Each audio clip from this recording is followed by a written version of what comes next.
Hello everyone, I'm going to be talking about Halo 3, but specifically about skill in this video. So before I jump to that, I'm just going to talk a little bit about the actual gameplay. And I'm not a good player in Halo 3, and saying that I'm even decent is pushing it. I never really played Halo 3. Once COD 4 came out back in 2007, I jumped in the old COD train, so I'm not that good of a Halo 3 player, and it's just not my strengths. And basically I end up going 19 and 6 in this game.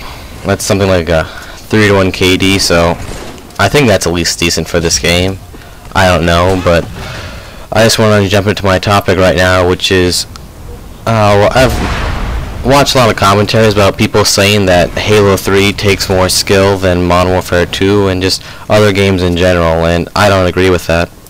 So I've heard a lot of commentaries talk about how Halo 3 takes more skill than Modern Warfare 2, and I just completely disagree with that. Now, for the record, I'm not saying that Modern Warfare 2 takes more skill, and we all know it has its flaws, but you really can't compare games based on skill. I mean, I've yet to find some sort of magical skill meter that you can compare games with. I mean, if one player is good with one game, he's not good at all games. And even if you follow on those same guidelines, it's like saying, oh, because I play Halo 3, I have more skill, and therefore I'm a better gamer because I play Halo 3, not because I play Modern Warfare 2. And even following again, that's like saying, oh, if you take a good Halo player, they'll be able to go into Modern Warfare 2 and completely dominate. I mean, they have more skill after all. They play Halo.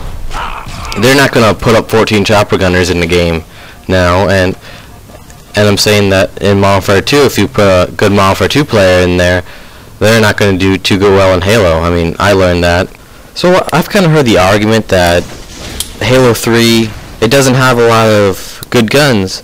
Well, not even good guns, just that guns that people want to use. Just take the assault rifle, for example. When you start in Halo with assault rifle, your first thought is not to go find an enemy. Your first thought is to go find a battle rifle, so you can defend yourself at any range, basically. The battle rifle is the all-purpose gun in Halo 3. And so, when you start out with games that, or even Team BRs, for example, when you start out the battle rifle, people say that, well, since everyone has the same gun to start out with, and it's the only gun that anyone barely ever uses, so that would make it equal. Everyone has the same gun, and therefore everyone's on the same playing field. But Halo doesn't just have a battle rifle, and it doesn't just have a sniper rifle.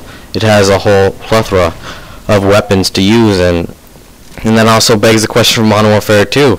Well, if Modern Warfare 2 only used one assault rifle, and they only used one sniper, would that be equal skillfully in Halo 3? Because everyone has the same gun, so that everyone's on an equal playing field, but that just won't happen, because that makes the gameplay extremely boring after a short while.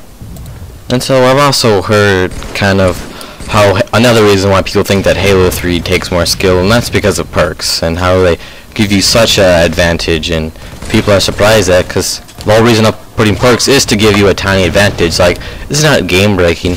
There's not one perk that can deal with every situation, just as how there's not one gun that can deal with every situation that you can throw at it.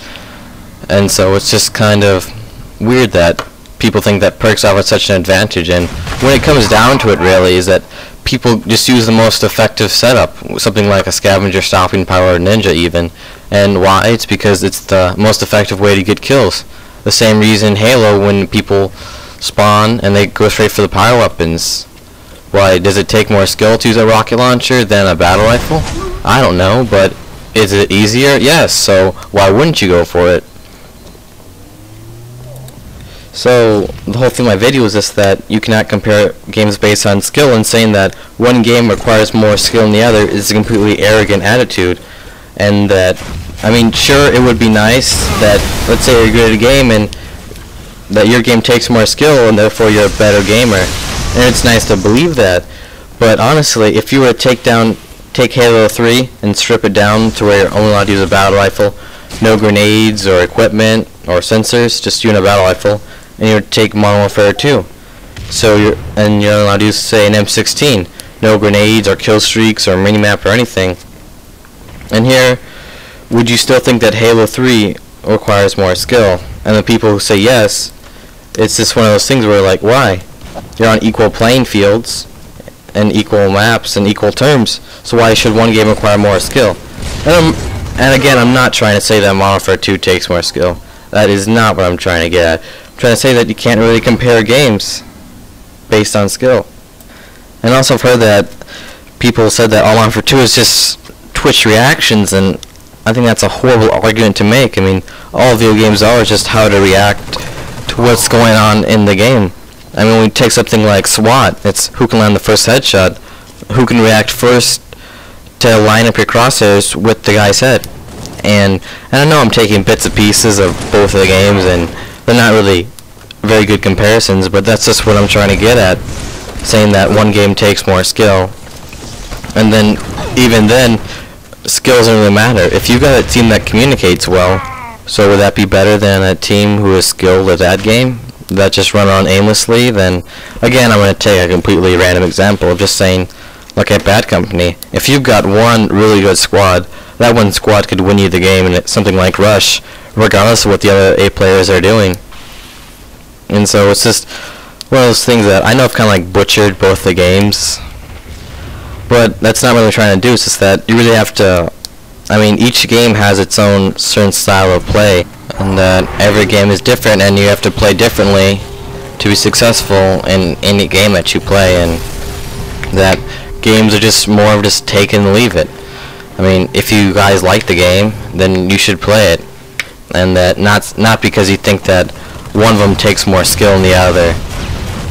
And hopefully I might have opened your eyes a little bit, saying that you can make these comparisons like that, but I don't know. I'd love to hear comments about anything I've said in this video, whether or not I'm just full of shit or whether I have some valid points. And so the game is about to come to an end. Final score again was 19-6. I think that's decent.